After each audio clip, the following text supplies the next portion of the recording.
share.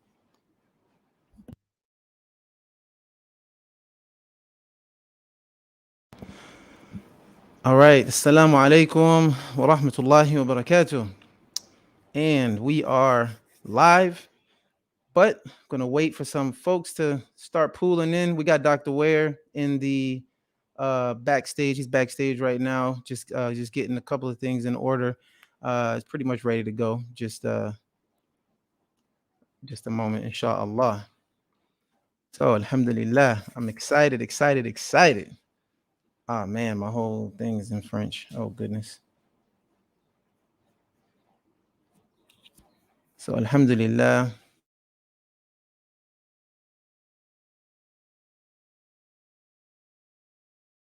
Get inshallah, got Dr. Ware with us. All right. All right. Assalamu alaikum wa rahmatullahi wa barakatuh. Wa alaikum assalam wa rahmatullahi wa ta'ala barakatuhu. Sorry to keep Alhamdulillah. you waiting. I had to put the cat in another room. He was meowing right outside the door. I didn't want to mess with Nah, it's all good. It's all good. Alhamdulillah. We just blessed to have you with us. Alhamdulillah. you. Low Alhamdulillah. delay is not gonna hurt us, inshallah. Inshallah. All right. So Bismillah, alhamdulillah. As-salatu was-salamu ala rasulillah wa ala alihi wa sahbihi wa man walah. Allahumma allimna ma yanfa'una wanfa'na bima 'allamtana. وزدنا علما وعملا متقبلا يا أرحم الراحمين. Oh Allah, teach us that which is beneficial and benefit us from that which you have taught us, and increase us in knowledge, O most merciful of those who show mercy. So I wanted to take a moment and actually like go share this thing on my Facebook, and I go on the Facebook and the joint is in French and it's not logged in. Si vous voulez, je peux traduire, hein? If you need me to translate. Right. But you'd have to, Okay, you gonna hit me with the French. Okay. you'd have to screen share. You'd have to screen share it if I was going to help you through it. Yeah, I mean, it's cool. It's just a Facebook job, but like, it's like, what in the world? Okay, there it goes. All right, got my login saved. Okay, it's just in French, but it still save everything in mine. All right, cool. All right, Sabria Shaw is on. Alhamdulillah. It sounds like it's Sabria. It's ready to go. We got a lot of people that's telling me that they are very excited to join this and hear what you have to say, what you have to share with us. I'm excited to join in and find out what I have to say also. Right. Alhamdulillah. So you sent me. So what I'm gonna do is, inshallah, we just started with the opening dua, and now we can transition over into your bio. I always start off by reading the bios of all of my guests. And oh snap, you wearing the same shirt in the bio, mashallah. when all else fails, go with your favorite dashiki. Go with that favorite dashiki. Yeah, this is one of my favorites right here. It was a gift actually, mashallah. One of my friends, friend of mine from Togo. This is from Togo. Mashallah. This one's from Ghana. Yeah. This what's his name gave it to me. Zimare.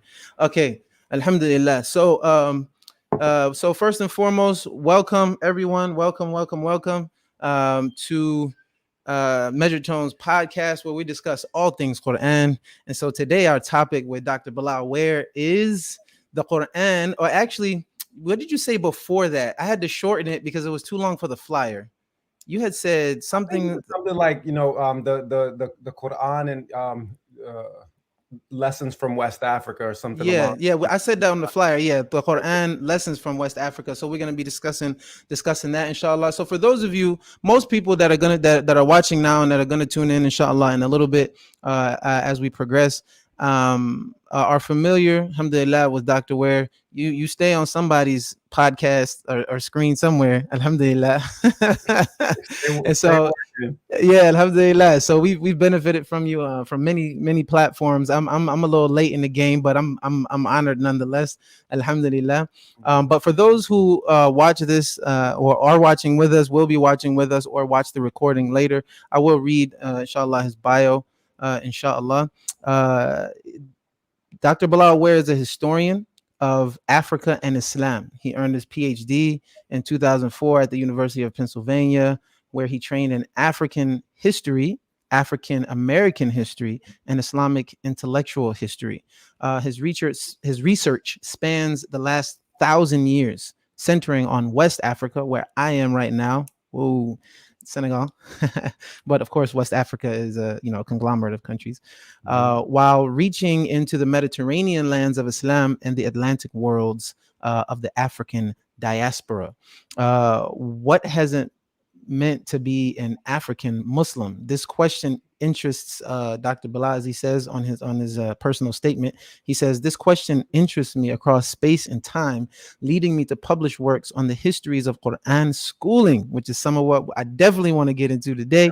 Muslim mysticism, slavery and abolition, and Islamic devotional poetry. He continues to say, I investigate mainly the tools of an historian, but my approach is interdisciplinary. My research relies on conventional sources of Africanist historiography, archival and documentary work in European languages, and oral history in African languages. Yet my methods have been deeply shaped by the Arabic textualist tradition, anthropology, and philosophy. So, although I write, and this is Dr. Bilal speaking, although I write as an historian, I see myself as straddling a crossroads where two broad interdisciplinary fields meet.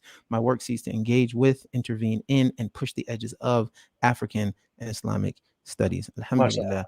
So, alhamdulillah, alhamdulillah, alhamdulillah. We are honored and blessed to have you with us. And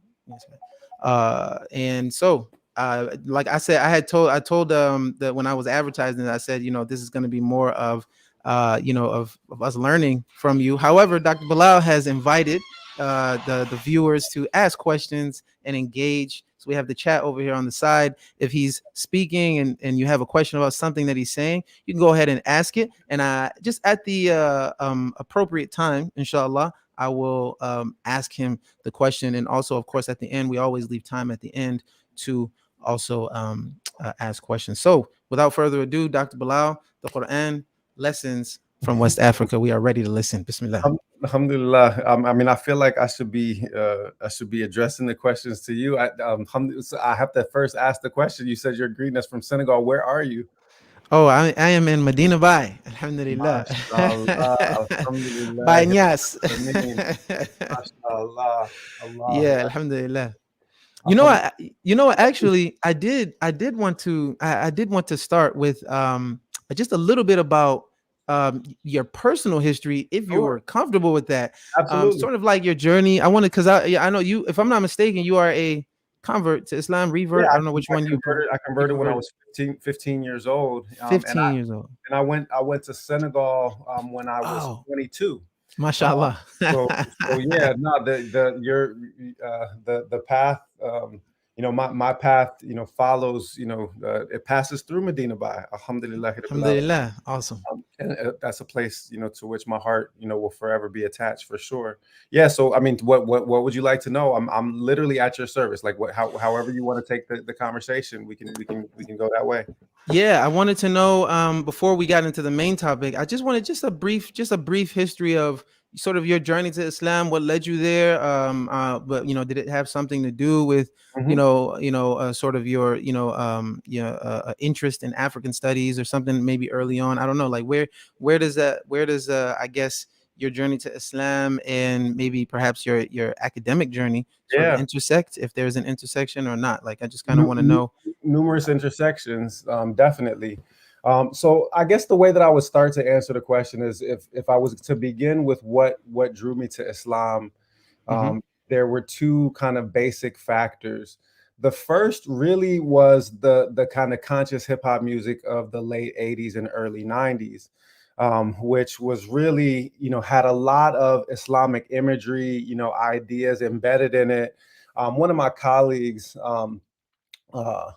Juan Thomas, actually, wrote an article shortly after we finished at the University of Pennsylvania that talked about how many of the early hip hop artists were Muslim or from the Nation of Islam or Nation of Gods and Earths. In other words, like kind of either Sunni Islam or Sunni Islam adjacent, movements. And so the first thing that kind of pulled my coat to the fact that there was an Islam, right, was the music, and it was right. It was embedded in the music. I self, Lord and Master. ISLAM. Arm to the leg, a leg, a arm, head. Allah. Right. That 5%. exactly. So it was that kind of, like I was like, well, what are these cats on, listening to stuff like that. And then really it was through that and the kind of focus in the culture, I feel at that time, on kind of a Black spiritual radicalism that was embodied in Malcolm. I mean, if you just think back to that time, like Malcolm X caps were like the, number one, kind of selling, fashion item. We weren't rocking, other people's stuff. We were rocking FUBU and Malcolm X gear, Right, right. instead of doing advertising for. And you know what's crazy? You know what's uh, crazy? what's up? Almost every taxi that I see here got the black X, the Oh yeah, black square with the white X. That's clearly that's the Malcolm X X. Malcolm X. All the taxi drivers Absolutely. got that joint here in Medina Bay.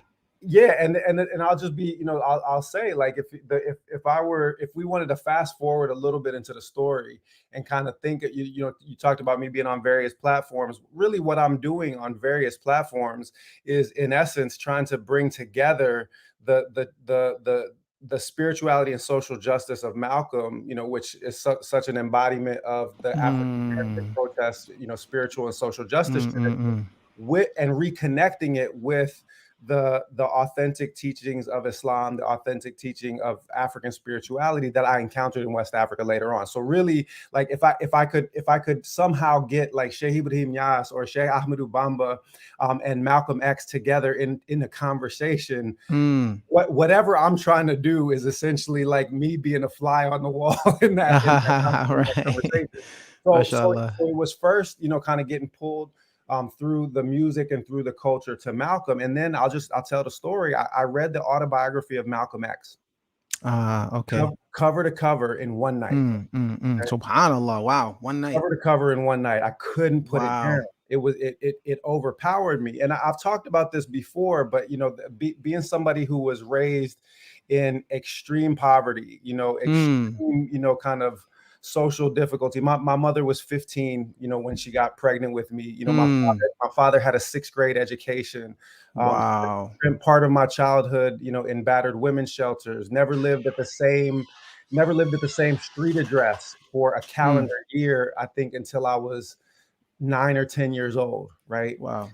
So Subhanallah. Malcolm's story about how dark the places that he had been in were resonated very deeply with me because Subhanallah. I've been in a lot of those places. Mm, mm. I've been in a lot of those places. And the story of how God, sort of found him and pulled him out of that darkness, brought him to the light. Look, when I got to the end of that book, and I remember, sitting up on my bed and just, I don't think that I formulated it as a conscious thought, but as at the level of my being, I wanted what Malcolm had at the end of that book. Right? Mm. I wanted a kind of true universalism that transcended the pain of, like, of growing up in DC, as like, the which was at that time, 93, 94% Black, basically growing up Wow. one massive extended ghetto, right? Yeah. Um, uh, so I wanted what Malcolm had. So I literally went to school with no sleep, because I had stayed up through the whole night. I went to school with no sleep, and I checked out an English translation of the Quran from the school library. Mm. Okay. And I read that cover to cover when I got home, and I fell asleep and I missed my bus because I had been up for a day and a half straight. Right. And I knew when I got to the end of that book, that Quran in English translation, I knew that I was Muslim. Mm. And Wow. I told my mom, it was either later that day or within a day or so after that. I asked her, to take me to. I looked up a mosque, an Islamic center in the phone book, and told her the address and said that I want to go here, and convert to Islam, Wow. because it was the Quran spoke to me that directly. It reminded me, of truths that I had known since a child but didn't have words for, you know. Mm. And so, in essence, that was the thing that brought me to Islam. And to give this kind of short version of the story and how I ended up in Senegal, I came to Islam through the autobiography of Malcolm X, through the Quran itself and the language of the Quran. Unfortunately, and I'll just be blunt about this, the behavior of the Muslims that I encountered was after I accepted Islam was Right. so heinous that that it all but threw me out of the religion. I mean, Oh wow. I encountered, you know, kind of more vehement racial condescension for South Asian and Arab brothers and sisters than I ever had from white people. What? Absolutely. And this was Absolutely. in the DC area or somewhere else? This was in Minneapolis. Minneapolis. So I moved to Minneapolis, went to junior high and high school there. So this is where I, you know, sort of experienced this. And I'll be blunt, you know, like I found that the kind of mainstream Islam as practiced at that time was so condescending towards people that believed other than the Muslims, right? Right. You had people, you know, in the late 80s saying things like, well, if you steal something from a kafir, it's not stealing, you know. Right. You know, things like that. Like, and I'll just be blunt about this. I found, because you know, like, you know, my father, uncles, you know, I was raised in essence, you know, by people who hustled. And I found that the mainstream American Muslim of that time was the least ethical person I had ever encountered. Wow. Wow. Least ethical person I had ever encountered, because they tended to approach people that believed other than them, even amongst Muslims, with such utter condescension, such kind of paternalism, that they weren't embodying any of the ethics that I had read about in the book. Right. Right. The story that Malcolm, you know, told about a potential future of kind of racial liberation within Islam, that was being given the lie every day in my experience as an American, you know, Muslim. Because I didn't feel like I was being treated equally. I didn't feel like, you know, I was being treated as a brother in faith. I felt like I was being treated like a second-class citizen in my own religion that I had chosen for myself. Right. And you know, people. So that produced really a deep trauma for me that only going to Africa healed. Okay? Wow. Wow, that's interesting. It was only going to Senegal that healed that, and I can tell the story, but it was more of Malcolm's guidance that sent me to Africa in the first place. I was playing minor league baseball. Oh Okay, snap! What? yeah, I was playing minor league baseball, What? and yeah, I was 19 years old playing Oh minor league snap! baseball. I had dropped out of school. Was playing minor league baseball, and I was on a bus ride from Minneapolis to Regina, Saskatchewan, 16-hour bus ride, if I recall correctly. Wow. Unless it was Saskatchewan. One of them was 16, the other was 19. It was a long bus ride, bro. Like, it was a long bus Wow. ride.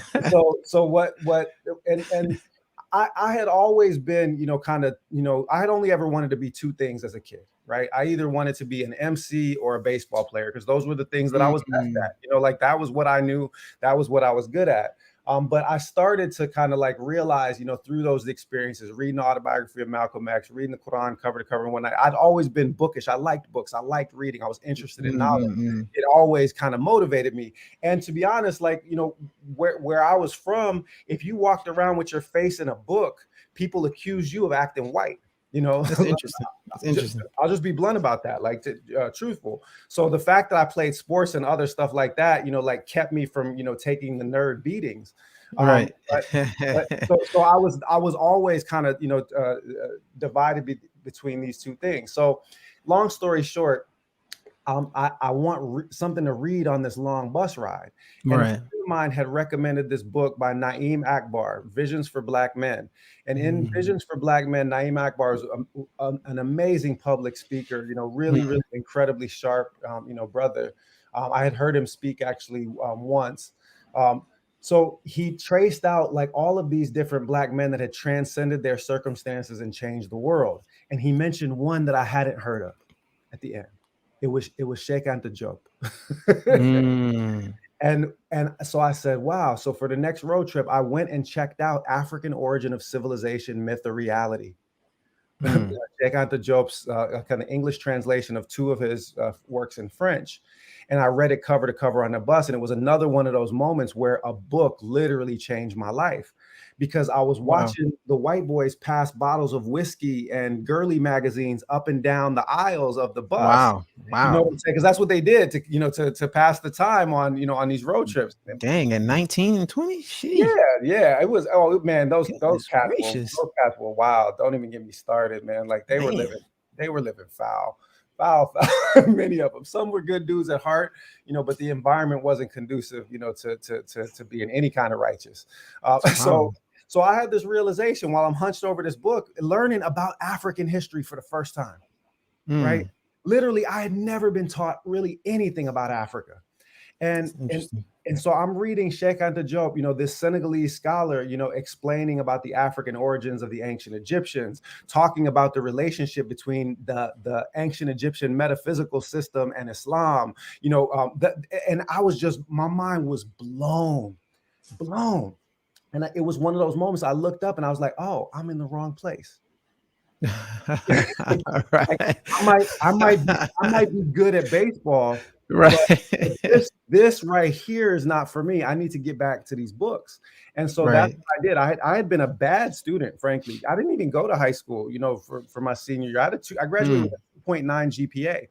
Wow. I Strong. went back to school and I never got a B on any individual assignment. I graduated from the University of Minnesota with a 4.0. I got into all of the schools that I applied to. Ended up going to Penn, got a PhD, the kind of rest is history. That's what took me to Africa to study. But I Mm. realized it was also, just a kind of idea that had been implanted in me, through Malcolm's words early on. And that was, he said, if a cat has kittens in an oven, you don't call them biscuits. Mm. Okay. Now, what did he mean? He continued. He said, show me Negro land on a map. Mm. You call yourself a Negro. Where's Negro land?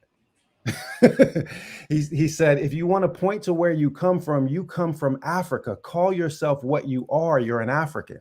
Right. So for me, it was reconnecting with Africa, reconnecting with the lost part of ourselves that the slave trade, that imperialism sought to strip from us, that restored my humanity. So I went to Senegal when I was 22, and I saw Mm. people that lived Islam instead of talking. Mm. Instead of talking it. Instead Mm-hmm. of talking it, I saw people who, for them, being a Muslim wasn't about, shaming people, condemning people, acting in a haughty, arrogant, disrespectful fashion. It was about being a good neighbor. It was Right. about saying a kind word. It was about giving charity.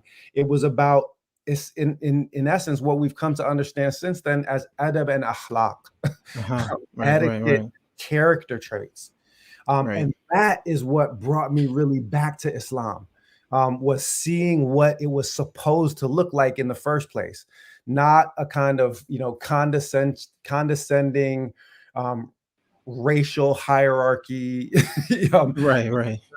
but just, human beings trying to be the best kinds of human beings that they can. And once I saw that, I was hooked. So that was when I decided, okay, I need to keep coming back to Senegal for the rest of my life, but I'm broke and I come from broke. So how am I going to get that paid for? And Right. that was when I, started, pursuing the idea of graduate school, Uh-huh. and was able to, to get fully funded for all my education. And, really it changed everything, about my life, and the basis of kind of everything that I know, everything that I teach, everything that I am really has to do with the kind of retraining of my own person that I Right. experienced, over a few years living in Senegal. Alhamdulillah. Wow. That's serious, man. That's a serious it's a serious journey. I actually I played little league baseball for 2 years. It's the only organized sport that I played. I loved basketball and football. I wanted to play football, but I had an interesting experience with with my Quran studies when I was a kid. I was like, I don't know how old I was when my parents did this, but they had us in Quran school starting at about 10. So I must Mhm. have been between 11 and 12 years old. And I guess some of my brothers were like complaining about going to Quran school. We go like after school, Yep. right? And so my parents, I don't know what type of either epiphany one of them had or somebody must have talked to them. I don't know. But all of a sudden one day we sitting around the kitchen table and they're saying, you know, we want to give y'all the choice as to whether or not you want to, study Quran. We don't want to force you to do it. And uh and so so then they went around the table like one by one. Now at the time it was five of us in the class, but it was probably uh maybe about six or seven at the time. It's 10 of us now, but a bunch of them were not born yet.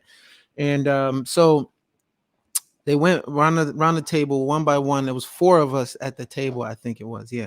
So they went to the first one and they said, "What do you want to do?" And he said, I don't know the order, but one of them said, uh, golf, right? I was like, golf. Okay, right. So one of he wanted to play golf. So he bowed out. No more Quran school. And then the next one, he wanted to play football or something like that. Uh, Bowed out. The next one, he wanted to do something else, right? Bowed out. They got to me. I was like, oh, What I'm supposed to do? I was like, oh man. I was like, the pressure. Oh man, the pressure. And so I could see the disappointment in their eyes. Like man, we want our kids to like study Quran. We don't want to force them, but it's like, man, just one by one, they they bowing out. And I wanted to play football. You know what I'm saying? Like I really wanted to play football. And then I said, but I also wanted to study Quran Wanted to too. study Quran. Yep. I Sure. wanted to study Quran. So it was like a little bit of a dilemma. And I know I couldn't do both because all the practices happened at the Same. time of Quran class. And so I just took a moment and I said, I don't want to let my parents down like this. You know what I'm saying? And I just made the decision. I was like, I'll stay in class. And so I stayed, You should have been the first one to answer. Then you could have got. I know, right? No, I think they still would have. I think they still would have been like, I'm I'm gonna do my golf and my football and all this other stuff. And so, but I did the little league stuff before Got you. we even got to that class. So we hadn't done that class yet. And so, but at that point, I did want to play sports, but then I decided, let me just do this. And so that started my Quran journey. My first teacher was Moroccan. MashaAllah. And so he was that teacher that was teaching us at that time. And so he introduced us to Warsh without us even knowing what Warsh was. What Wash was, yeah. I didn't even know there were qira'at at the time. No, of course not. Like I was like 12 years old, never heard of these qira'at, but he thought I was Warsh, and he was like, if anybody says anything, just tell them it's Warsh, and then so like when I would be like reciting, sometimes people would say, oh, that is that right? And I just be like, all right, that's Warsh, but I didn't really know that. Right? No, I nothing didn't about know. that. I didn't really, I didn't even barely know anything about it myself, but I was like, that's Warsh. Don't worry about it. I could have been making a mistake, but I was like, that's Warsh. And so that was my kind of introduction, and then alhamdulillah, everything from there kind of went after that. Let me jump in, since the topic is lessons from West Africa. That was literally one of the first lessons, and I'm just going to make a comment about the wisdom of your parents in framing that choice for you. So when I set about to do the PhD research that ultimately became my first book, The Walking Quran, and my PhD dissertation is very different. I mean, I should probably publish it, as it was, because the arguments in The Walking Quran, are in some ways more advanced, but the detail of certain parts of the research in the dissertation is at some level, more interesting. So when I was doing that PhD research, when I would ask people, because I was trying to learn about the history of Quran schooling in Senegal, So I'd ask people, like questions like, well, what's the best way to educate a Muslim child, right? To get them to talk about, the choices that people have regarding education and so forth. And one of the things that I heard repeatedly was, there's no such thing as a Muslim child. And I was like, what? And that they would say that child isn't a Muslim. Abdomu julitla is the way that they would say it in Wolof. That's the child of a Muslim. That's the child of Muslim? That's the child of a Muslim. That's not a Muslim child. That is the child of a Muslim. Interesting. Every single soul is going to have to make its own submission to God. You can say that that's a Muslim child, but it's not a Muslim child until that child submits themselves to Allah. You can't make them submit. That's not your job as a parent. That's the child of a Muslim. And people don't like to, parents don't like to hear this, but they also don't like to hear the actual asbab, the actual context of revelation that surround the ayah that we always recite, which is La ikraha fid din, which follows Ayat al-Kursi in Surah al-Baqarah. As you know better than I do, the context of revelation for La ikraha fid din is that it was revealed after the migration, when some amongst the Ansar and Muhajirin were trying to force their children to accept Islam. That's people don't like to hear it, but that's the actual context of revelation behind the ayah La ikraha fid din. And so the way that I constantly heard Islamic education being framed was that it's your responsibility to show the child the way. Right. Model for them the example, to give them the opportunity to learn the Quran, but you can't compel anyone to believe anything. Right, exactly. When I sat with Sheikh Tijani Sise in Medina Bay, may God preserve him. And I later included this in a quotation in an essay that I wrote in our edited volume, Jihad of the Pen. Sheikh Tijani Sise said, when you force someone to believe something, when you compel someone in religion, he said, you don't gain a believer, you gain a hypocrite. You don't gain a believer, you gain a hypocrite. If you compel someone to believe anything, what kind of iman is that? Right. It's no iman at all. All you're doing is encouraging dissimulation amongst your children. All you're doing is encouraging, two-facedness. One face for the parents, another face for the world. So I saw a very, very different approach to Quran there than what I had seen, here in this environment. So I was just going to commend your parents on the realization that, because listen, what's the natural response of somebody having something shoved down their throat? Spit it out. Yeah. Wow. That's crazy. Wow. That's true. That's the natural response. That's the natural response. So if we're shoving the Quran, down our kids' throats instead of inviting them, to inviting them to the road, it's going to be a tortured and fraught experience for them. Oh, mashallah. Assalamu alaikum. Assalamu alaikum. Say hi. Hi. Alhamdulillah. Yeah. So alhamdulillah. So that's a great sort of not analogy, but sort of example, of subhanallah. I never thought about that, but I definitely am kind of experiencing not experiencing like my kids not wanting to do Quran, but a big motivation behind me coming here was my daughters were they were in Quran class, and they were, well, one of them, the one of them was kind of getting a little lazy with her studies and starting to whine and bicker about doing her Quran studies. And I was just like, and she's I think she's 9 now, so she probably was like 8 or something like that at the time. And so I was just like, this is worrying me a little bit. And so I said to myself, we gotta make a move. Like I gotta, because she wants to do something with the his with the, just kind of want to do everything but type of thing. You want to get into other things. And so instead of telling her you're gonna do this, I didn't say nothing. I did get them another teacher, right, from Algeria, Try to create an environment that's conducive to wanting to learn the Quran rather than compelling somebody to learn the Quran. Right. So what I did was, instead of creating the environment, I went to the environment. Ah, yes. Yeah. So I came here for that. Indeed. That's That's right. what kind of sparked, like, we wanted to go somewhere anyway, but Yep. initially the desire was to have them to go to an Arab speaking country so they could get Arabic, so they could connect with the Quran through the language and all that kind of stuff. But then when that happened, I was like, man, we gotta do something, man. I gotta move fast, because I've seen it before. I've seen it kind of start when they don't, and you don't really pay attention and you don't do anything about it, or you have an extreme reaction and you say, you gotta do this Quran, or you're not gonna get XYZ. So I didn't actually say anything to her about her lack of desire. I just said, we about to be up out of here. And so we shifted and we came to Senegal, and her whole tune changed. It actually started to change before we came, because we got them excited. We said, we're gonna move to Africa. And they were like, oh, we're moving to Africa? They're like, when are we going to Africa? When are we going to Africa? They was excited about it, And so their whole tune changed up.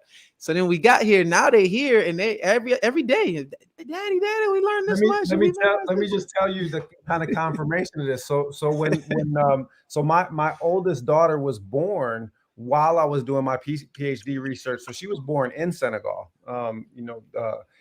and we lived there, at different points in her childhood, and also, her older sister's childhood, my other daughter's childhood. And when they got to be the right age, I actually, so we were based in Dakar at the time. And I invited, there's a friend of mine, a Sheikh in the Muradia, who's not just, what's usually referred to as a Kang, somebody, a Hafiz al-Quran, somebody that's memorized it. But there's another distinction that's often used in Wolof, which is Kang Fore, which is somebody that can not just recite the Quran from memory, but can write a copy of it without seeing. Right. Yeah, I heard this. Yeah. Yeah. So his name was Sheikhuna Mbake. His name still is Sheikhuna Mbake. May God preserve him. He would come to the house to teach my daughter's Quran. And that it was literally about that environment. They would sit out on the veranda, and the first thing that he showed them is, how to make the reed pen. Make the pen. Yes, exactly. First thing, how to make the reed pen. Then how to hold the tablet, then how to trace out bat, all of those things. Oh man! So that the entire, and it was all, and he was just very, very gentle, very loving, always, serious when it came to the task, but also like giving them the appropriate sweetness of the iman. So, long story short, they were similar in age at that time to the age that you described. For your daughter, I probably would say that the one was maybe 10 and the other was 8. And so then when I would go to Tuba, for research and for, visits with, with friends and colleagues, or to do interviews, they would beg to go to Tuba. They would literally cry when I left Dakar to go to Tuba for 2 or 3 days if I didn't take them with. You never take us to Tuba, Daddy. Oh. The point is that it had become an environment where the things of the faith were not burdensome, but rather things that, it was an environment, where the sanctity and the importance of the word was respected, but also like the sanctity and importance of the human being was also respected. And that's the kind of delicate balancing act. And I'll say one last thing about this is, even as they're now teenagers, like my oldest daughter, when she faces like kind of emotional difficulties, being a teenager is not easy. The thing that she'll always point out is, Salatul Fatihi always makes me feel better, right? Sending blessings upon the Prophet, and like, she'll still sing it the way that she did when we would sit and make wazifa with the Tijanis, because when we came back from Michigan, to Michigan, then they went to a Quran school with a Senegalese teacher in the next town over in Ypsilanti. They were familiar in the environment and were able to make progress with the Quran in that environment. But the point is that they had pieces of the experience that they could draw on, subsequently in life. The Quran was something that they had developed a kind of attachment to, rather than just something that they had been imposed upon them. Okay. Okay. Alhamdulillah. Yeah. I actually, Jazakallah khairah for sharing that. No, that was awesome. That brought back memories for me because, I had the blessing and privilege of doing some of my memorization in Morocco. And I was introduced to the reed pen and the tablet and all that when I was there. And so that for me was like a life altering experience. I mean, it was like going back in time. You know what I'm saying? Yeah. And when when I first got there, it was interesting because I came there from Syria, and I was in Syria. I learned formal Arabic writing. I mean, we had learned like the rules, like how you Yep. properly write. You do, if the word ends with a raw, you raise the whole word over the line, and like that Yep. whole All like all that. the Yep. rules, right? Very formal sort of writing rules, right? And so I come to North Africa, and they're writing on these tablets, and I'm like, okay, cool. And I'm writing like how I was writing in Syria, and I noticed that the sheikh was treating me a little different, uh he treated me a little different, and I was just kind of like, man, what's with the sheikh, man? Like, you know what I'm saying? Like, what am I doing? What And I I do. just tried, yeah, you know what I'm saying. So then one day, this cat, he was like 16, and he had memorized Quran like 6 times over, right? It was like 16. It was like, I swear, it's like a scene from a movie act. Like I'm telling you, he was like standing, with his like leaning on the wall, like hands behind his back as I'm, coming up the stairs, and he just speaks to me out of the blue. I'm not like, sound like I'm going my way, and he just says, "The sheikh doesn't like the way you write," and I'm like, huh? Like, where'd that come from? Like, it's just like random. I was just like, what you mean you don't like the way I write? And I'm, my mind, I'm like, I know how to write Arabic. Like I learned Right. how to write, not realizing they have a whole different system here. And Exactly. so then he said, "Yeah, you right." Like something, he explained it to me, and so I was like, "Oh, I was like, oh, okay, well, maybe that's the reason why he's funny with me, like, or whatever." And so, so I was like, "How does he expect me to write then?" He was like, "He wants you to write like da da da whatever," and he showed me. And so I went back the next day to the sheikh, and I started to write, and I was writing like how the guy like showed me as best as I could, because that was the kind of the first time I was introduced to that, and it's like he lit up. Mm. His whole mood changed because they have the Warsh script, right? Yeah, of course. And so I had to do the Warsh script in order to, like, he wasn't happy unless you did that. And so when I did that, his whole mood changed. Like he liked me all of a sudden. He lit up, and he was, we could barely communicate. His name was, they would call him Sheikh Jbili from Mhm. Jebel, right? The word Jebel. He was from the mountains, right? Sure. He was also a tailor, and so so yeah, so he was he was like that. Yeah. The type, you, in order to teach with the tablet, on the tablet, you had to be, what was the term you used, remember, where you could write it in Senegal? Confore is the term. Yeah. Right, Yeah. Kang Fode. Yeah, you had to be that, like, in Morocco, like, and it's a different level. It's a Totally different, different level. totally it's like, because the sheikh would, I mean, he blew my mind, man. Like, because I should you go. from, You know what? I'm gonna mute the video and I'm gonna grab my a tablet out, because I can show you the way that the sheikh, he would turn over the kids' tablets and show them the voweling lessons for what, so that you could use all of the different short vowels that are used in a wash reading. That's just like, it's part of the preparation, part of the practice, yeah, part of the methodology. yeah, Yeah. So I didn't mean to interrupt, but no, yeah, no, I'm no, definitely, it's definitely, it's actually, I'll throw this in also. It was one of the things when I was doing the research that ultimately became the Walking Quran. It was one of the things that really caused me to like really look askance at some of the European sources that claim to know things about Quran schooling or Islamic institutions. Like a lot of the historians that had preceded me had written histories of Islam in West Africa, basically from the colonial archives. And the first thing that I saw in like the kind of most important sources by this French Islamic studies scholar from the early 20th century named Paul Marty. And he said the alphabet is taught in the traditional Oriental order, Aleph, Bet, Teth, Jim, Ha, Ha. And I remember reading this after having spent a bunch of time around Quran schools, and I was like, wow, this guy's never actually been to a Quran school in Senegal, and he's writing a whole administrative report about mm, it, people are then quoting for generation after generation, Wow. because I had never seen anybody spell out the alphabet in that way. Aleph, bet, ta, tha, jim, ha, ha. People don't use that alphabet in my experience, or at least they didn't in the 90s in Senegal. And all the people that I had interviewed that grew up in schools would tell me that they learned it either ba, sin, mim, alif, lam, lam, ha. In other words, you learn it in the order that the letters appear in the Quran, at the alphabetical order. So, and you can literally say in the Wolof language, say this to somebody, Hamusah. He doesn't even know ba, right? Literally, he doesn't even know, ABCs. Like, that's literally how you would say it.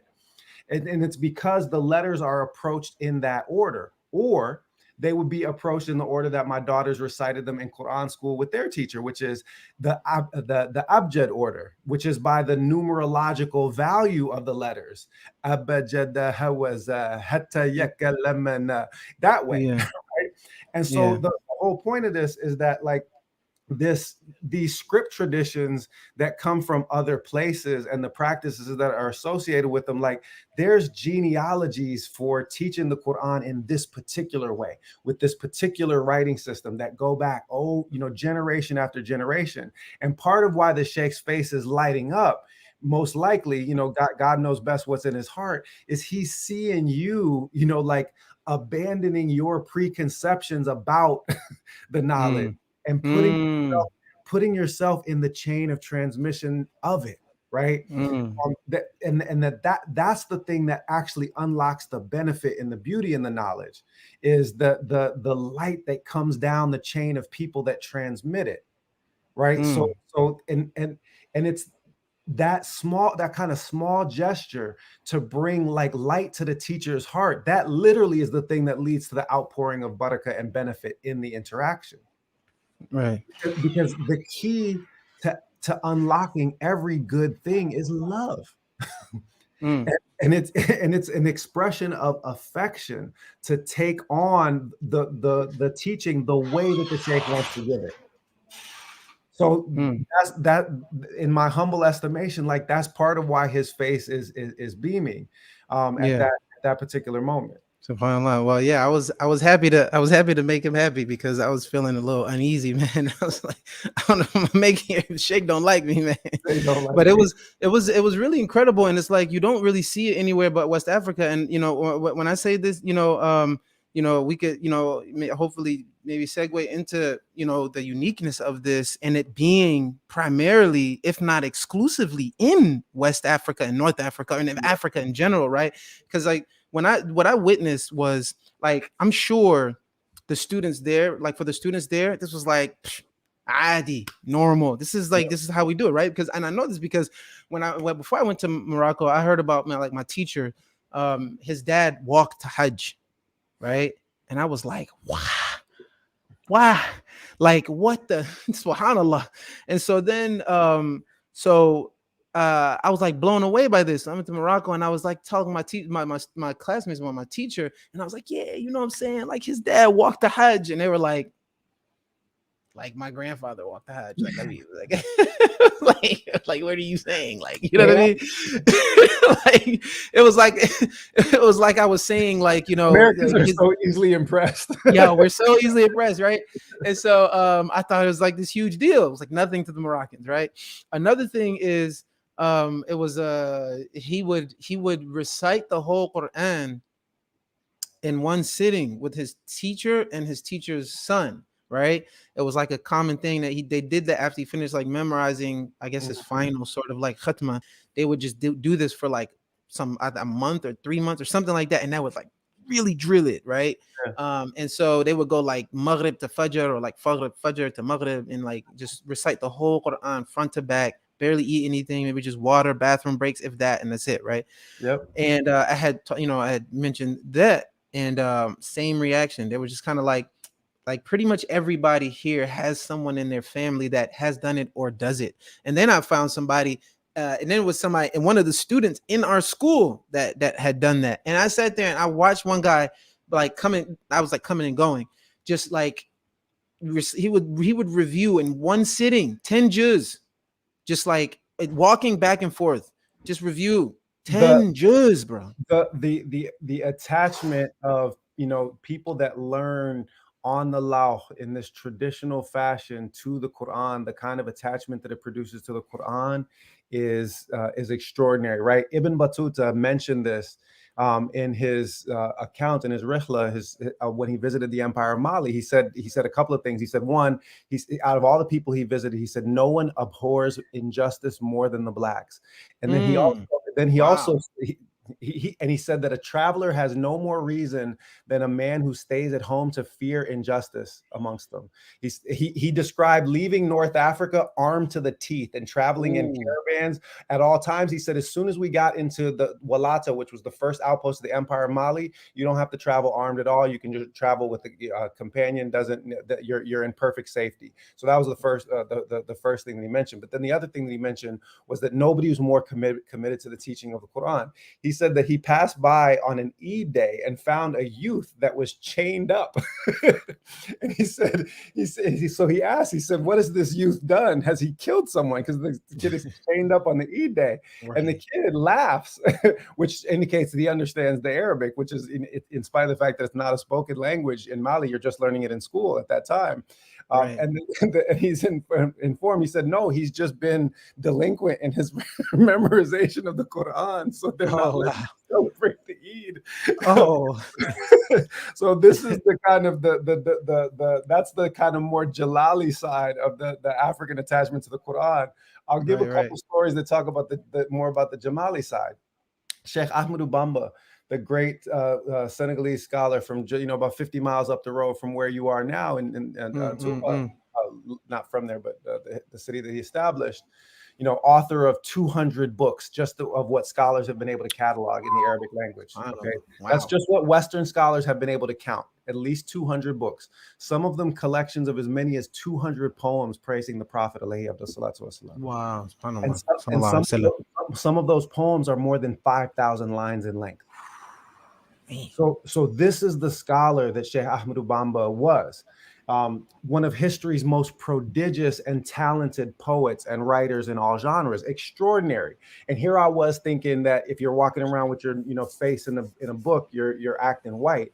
I didn't know I didn't know that there were people like Sheikh Ahmed Ubamba. But to return to the point, whenever he was given a copy of a mushaf as a gift, if he was seated in a chair or on a couch or bed, he would immediately drop to the floor, kiss the mushaf, and seat it in the place because he had been, because he didn't want to be seated above the Quran.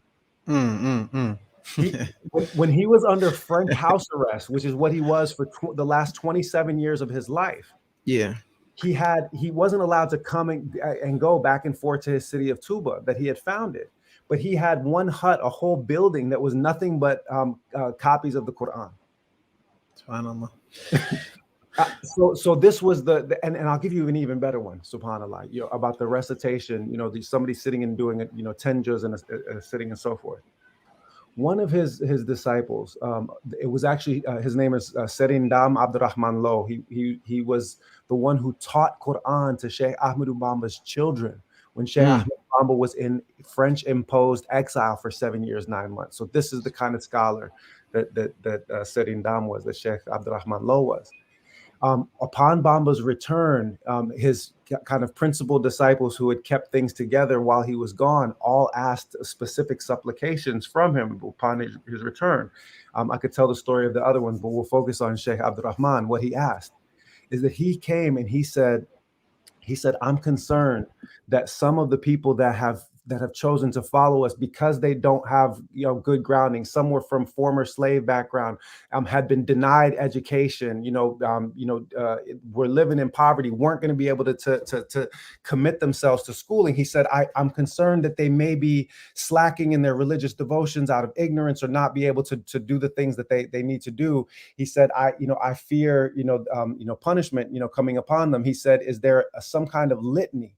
Is there something that I could recite that would persuade God to complete their deeds and forgive them their shortcomings, so that none of the people in the community enter into the garden or into the fire? And so Bamba said, that's a big thing to ask. I don't know. He made istikhara and he came back and returned.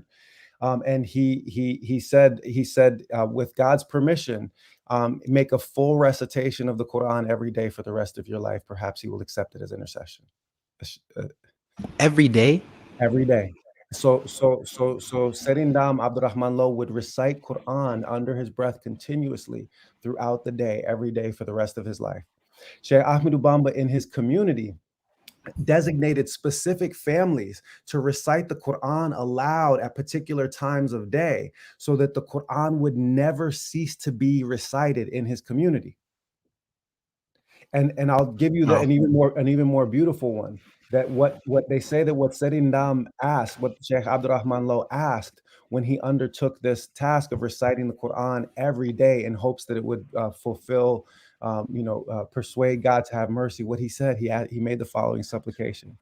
He said, Allah, um, he said, may you, if any of the people that believe in you fall short in their obligations, please make me the expiation for them. He said, make the hellfire content with me.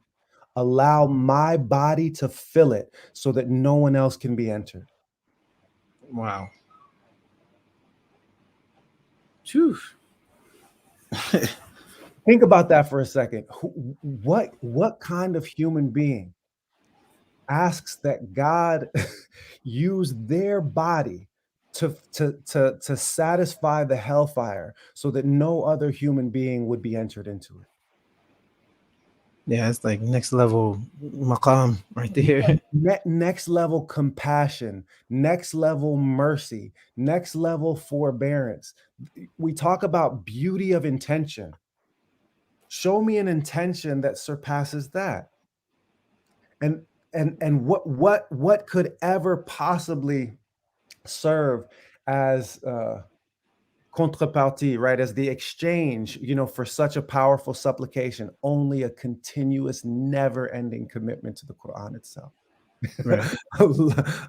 Lifelong, continuous recitation of God's last verbatim speech act, wherein He contains all of the rules that are meant to be binding for jinn and humanity for all eternity. Mm. That's incredible. That's incredible. I actually, I had gotten distracted talking about the guy with the 10 juz and all that stuff. And the part that was, I had also, I wanted to highlight about the being unique in the, in Africa was, that the teachers who teach on the board. So so my teacher in Morocco, this is how this is how we did it. You go to him and you would start reciting the last verse that you had memorized. So then he would continue on the next one, right? And so let's say you were doing let's say you're starting, Baqarah, right? You would say Alif Lam Mim ذلك الكتاب لا ريب فيه, and then he would say هدى للمتقين.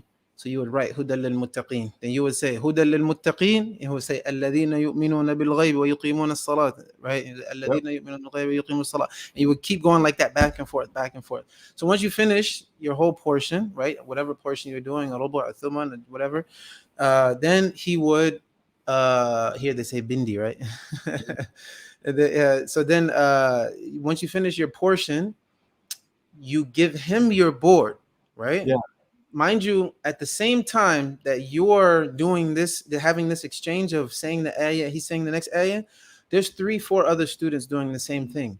Yep. He has no mushaf in front of him, But he can correct and fill in all of them at the same time. every last one of them simultaneous, no right? question. Yep, Next level. So then the one finishes first, right? Gives him the board. Still, the ones who are not finished are still asking for their ayat, right? And what is he doing? He's correcting your board, checking your board, putting the stops. He would put the places where you would stop and pause, right? Yep. But that's it. And fix your harakat if you had any things like that, whatever. And then to make sure that he did his part right, he gave the board back to you so that you could, looking at it, recite it to him, him. because then he could catch his own And mistakes. he's still listening to And he's still nine listening and 10 other. to Yeah. other people. And it was like, and then so you're reciting to him and he's giving back and all this stuff. And while you're reciting what he just corrected, somebody else just handed him another board. And he's now correcting their board, listening to you recite, and still having that exchange with 3-4 other people. Yep. When I saw that, my mind, I was just, I don't know, it just went into, I just melted. Like, I was like, how? I mean, this is like a miracle. Of course, it's a miracle, and the the thing that came to dunya, they're not even people. Like, it's just, like, it's extraordinary. My colleague, Rudiger Seizeman, Ahmed Seizeman, as he's also known, German, scholar, spent years in Sudan. He writes a beautiful article. I highly recommend it to anybody who's interested in the history. He calls it Where East Meets West, and he talks about how Darfur in Sudan is really the eastern limit of the West African Quranic teaching tradition. You see very much the same teaching method that's used there.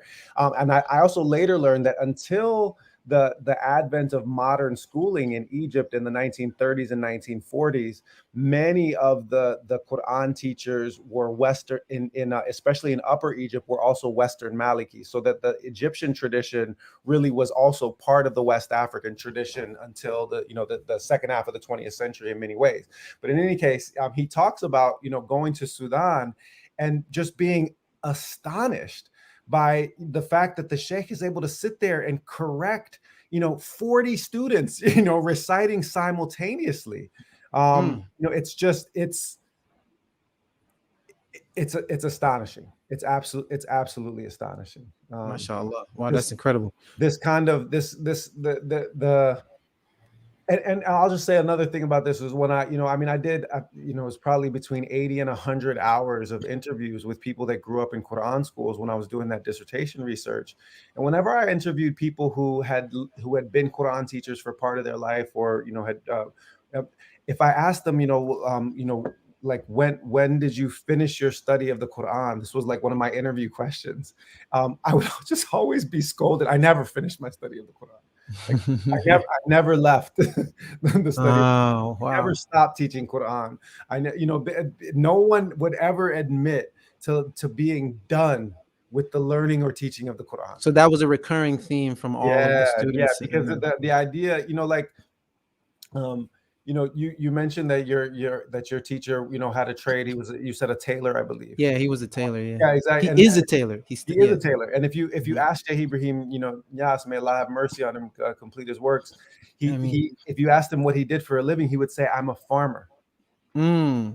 Farmers like souls, right? No, but he was talking about, like, literally a literal farmer. Literal farmer. If you asked him what he did, he wouldn't say, "I'm the sheikh and I have a bunch of murids." No. I'm a farmer. The way that he would often answer that question. Wow, because the idea that you would just live by the learning and the teaching of the Quran, by itself, without having some kind of activity, that provides tangible material benefit to the children of Adam, that's not seen as culturally appropriate, right? That's not. Yeah, so I feel you. Yes, real talk. Like, and I've always thought that was kind of, like, one of the beautiful aspects. Like, the first time that I lived in Senegal for an extended period, PhD research, was there for 18 months from 2001 to 2002. The Quran teacher in our neighborhood was a butcher whose butcher shop was literally a cardboard shack. Whoa. I didn't even know he was Hafiz al-Quran because I would always go to get meat in the morning. When I came by, it was a few blocks in the kind of direction away from traffic. So I didn't usually go that way, except to go see him. So I happened to be walking by one day in the afternoon and find, 20 students sitting around learning Quran from him, in the afternoon, not realizing that, this very, very, modestly resourced, butcher is Hafiz al-Quran and teaching, children in the afternoon. you know. and, Subhanallah. and that was the thing about going to Senegal is I just realized that you never know who you're talking to in Senegal. Don't ever think that you know. Right, right, right, right, right, right, right. Don't ever think that you know, because the person that you're talking to, subhanallah, You never know. you never know, they often, I remember, and I'll just say this is the last part because I'll also allow me to mention the great, Sheikh and teacher Imam Fore Drame from Gambia, grew up in Senegal Ah, and Gambia. He's based in Vancouver. No one that I've ever met, has in this day and age has the basira into the Quran that I find with this one. He's just extraordinary. I'm waiting to meet him, inshallah. Oh I yeah, hear so much inshallah. about Yeah, him. just incredible scholar. So when we went to travel to his home village of Dan Fakuna, they have an annual ceremony where it's just 3 days of reciting the Quran. The people gather as a celebration of the Quran itself and just recite the Quran together around the clock. It's Wow. absolutely beautiful. But to return to that kind of previous point, you never know who you're talking to. I remember him telling the story about he was the imam, I believe it was in Montreal when he first came at like the student, at a mosque that was close to the campus where he was a student. He's young at the time, and he's, you're in Senegal, so like the students of knowledge that are young don't put on all the airs that you see from people here that don't have any knowledge at all, right? So here, if somebody studied a little bit of Arabic, they change the way that they dress and they start talking about this, that, and the other, and they become in their Get on the speaker circuit, man. get on the speaker circuit and use the whole time. Whereas in West Africa, like it is considered presumptuous, right, Right. for young people to perform public piety in that way. Right? They might be incredibly knowledgeable, but they don't perform public piety in that way because it looks as though you're a status seeker and presumptuous in your approach to knowledge. So as was often the case, Imam Fode, he was like, so I was wearing a tracksuit or whatever. I was, he's wearing a track shirt and a tracksuit, track pants and a t-shirt. When this delegation comes to greet the Imam, and he said that I could see from the look on their face that they were thinking that I should go upstairs and find the Imam. Realizing